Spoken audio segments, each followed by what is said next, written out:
আল্লাহ মানুষকে সৃষ্টি করেছেন কষ্ট সহ্য করার জন্য এবং তিনি মানুষকে সৃষ্টি করেছেন ভারী বোঝা বহন করার জন্য। লাকাদ খালাকনাল ইনসানা ফি কাবাদ। আমরা অবশ্যই মানুষকে সৃষ্টি করেছি ভারী বোঝা বহনের জন্য এবং কঠোর পরিশ্রমের জন্য। মানসিকভাবে আপনি লড়াই করছেন, শারীরিকভাবে আপনি সহ্য করছেন, আপনি লড়াই করছেন। হতে পারে আপনি স্বাস্থ্যের জন্য লড়াই করছেন, আর্থিকভাবে লড়াই করছেন, মানুষের কারণে লড়াই করছেন। এই জীবন আল্লাহ এটি নকশা করেছেন কঠিন করে। কখনো হয়তো আপনি অন্যের দিকে তাকান এবং আপনি বলেন আমার চেয়ে তাদের জীবন অনেক সহজ, কিন্তু আপনি জানেন না আল্লাহ তাদের আসলে কি অসুবিধা দিয়েছেন। এটি আপনার কাছে অদৃশ্য। প্রত্যেকেরই সমস্যা আছে, প্রত্যেকেরই চ্যালেঞ্জ আছে। আপনি উদাহরণস্বরূপ চিন্তা করতে পারেন যে ফেরাউনের বিশাল রাজত্ব ছিল, সাম্রাজ্য ছিল, সে সময়ের বিশ্বের বৃহত্তম সেনাবাহিনী ছিল, সমস্ত সম্পদ যা একজন মানুষ চাইতে পারে, সমস্ত শক্তি যা একজন মানুষ চাইতে পারে, সমস্ত স্ট্যাটাস যা একজন চাইতে পারে, তার সব আছে। তাহলে কিভাবে তার সব কিছু আছে আর মুমিনদের কাছে কিছুই নেই? অথচ আল্লাহ তার সম্পর্কে বর্ণনা করেছেন যে সে ভয়ঙ্কর আতঙ্কিত অবস্থায় বাস করত। পানুরিয়া ফিরাউনা ওয়া হামানা ওয়া জুনুদাহুমা মিনহুম মা কানু ইয়াহযারুন। তারা ভয়ের মধ্যে বাস করত। সে রাতে বিভিন্ন দুঃস্বপ্ন দেখত। সে কোনো কিছুতেই শান্তি পেত না। কখনো কখনো মানুষের কাছে বস্তুগত জিনিস থাকে কিন্তু তাদের মনে শান্তি নেই। কখনো কখনো মানুষের শারীরিক সুস্বাস্থ্য থাকে তবে তাদের মানসিক স্বাস্থ্য ভালো থাকে না, তাদের মানসিক শান্তি নেই। সুতরাং সমস্ত মানুষকে আসলে সংগ্রামের মধ্য দিয়ে যেতে হয় এবং এটি বিশ্বাসী এবং অবিশ্বাসী সবার ক্ষেত্রেই প্রযোজ্য। সুতরাং প্রথম যে জিনিসটি আমি আপনাদের সকলের কাছে পৌঁছাতে চাই এবং একই সাথে নিজেকেও মনে করিয়ে দিতে চাই তা হলো আমরা বিশ্বাসী, কিন্তু এর অর্থ এই নয় যে তার ফলে আমাদের সমস্যাগুলো অদৃশ্য হয়ে যাবে।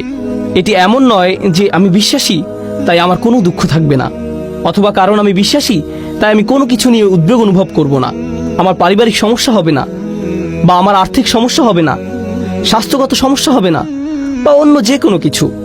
বিশ্বাস করুন, আল্লাহর উপর আমাদের বিশ্বাস, আল্লাহর সাথে আমাদের সম্পর্ক, তা আমাদের সমস্যা সমাধানের জন্য না, আমাদের জীবনে যেসব মানুষ আমাদের সমস্যায় ফেলেছে তা থেকে মুক্তি দেওয়ার জন্য এটি নয়। এটি আমাদের বিশ্বাসের উদ্দেশ্য নয়। যদি আসলে তাই হতো তাহলে নবীগণ আলাইহিসসালাতু ওয়াসসালাম আল্লাহর সাথে যাদের সর্বাধিক ঘনিষ্ঠতা ছিল তাদের জীবন সবচেয়ে সহজ হতো। তারা ভাবতেই পারত যে তারা দোয়া করবে আর তাদের সমস্ত সমস্যা অদৃশ্য হয়ে যাবে। কিন্তু যদি আপনি নবীদের জীবন অধ্যয়ন করেন, তারা আল্লাহর নিকটতম মানুষ আলাইহিসসালাতু ওয়াসসালাম, কিন্তু তাদের জীবন সবচেয়ে কঠিন। আবারও বলছি, তাদের জীবন সবচেয়ে কঠিন এবং কখনো কখনো তাদের কাছে সবচেয়ে কঠিন সময় আসে এমনকি দূরের শত্রুদের কাছ থেকে নয়, এটি তাদের নিজেদের পরিবার থেকে আসে। অন্য কথা, এটি তাদের কাছে আসে তাদের থেকে তারা পালাতে পারবে না। তারা প্রতিদিন তাদের সাথে আছে, তারা তাদের সাথে তাদের পুরো জীবন কাটাচ্ছে, কিন্তু তারা এই সমস্যাগুলি থেকে দূরে যেতে পারছে না। সুতরাং মানুষকে আসলে তৈরি করা হয়েছে এবং এমন একটি পরিস্থিতিতে পাঠানো হয়েছে যে তাদের প্রতিনিয়ত লড়াই করতে হবে, তাদের মোকাবেলা করতে হবে খুব কঠিন পরিস্থিতি, খুব কঠিন সময়। এমনকি মানুষ তাদেরকে এটি মোকাবেলা করতে হবে জীবনের অংশ হিসেবে, এবং এর সাথে ঈমান থাকা বা না থাকার কোনো সম্পর্ক নেই। এমন নয় যে আপনার যদি আরও ঈমান থাকে তাহলে আপনার এই সমস্যাগুলো হবে না। আসলে মানুষ মনে করে অনেক বেশি ঈমান থাকলে জীবনে আর কোনো সমস্যা থাকবে না। আল্লাহ আমাদের সৃষ্টি করেছেন এবং আমাদেরকে একটি ঝড়ের মধ্যে রেখে দিয়েছেন। কল্পনা করুন, সাগরে ঝড় উঠেছে, আপনি সেই ঝড়ের মধ্যে, চারিদিকে উত্তাল সাগর এবং আপনি আপনার ছোট নৌকায় আছেন এবং ক্রমাগত আপনি ডুবে যাওয়া নিয়ে উদ্বিগ্ন। আপনি তাদের সম্পর্কে উদ্বিগ্ন যারা আপনার সাথে আছে। তো এখানে বিশ্বাসের কাজ কি?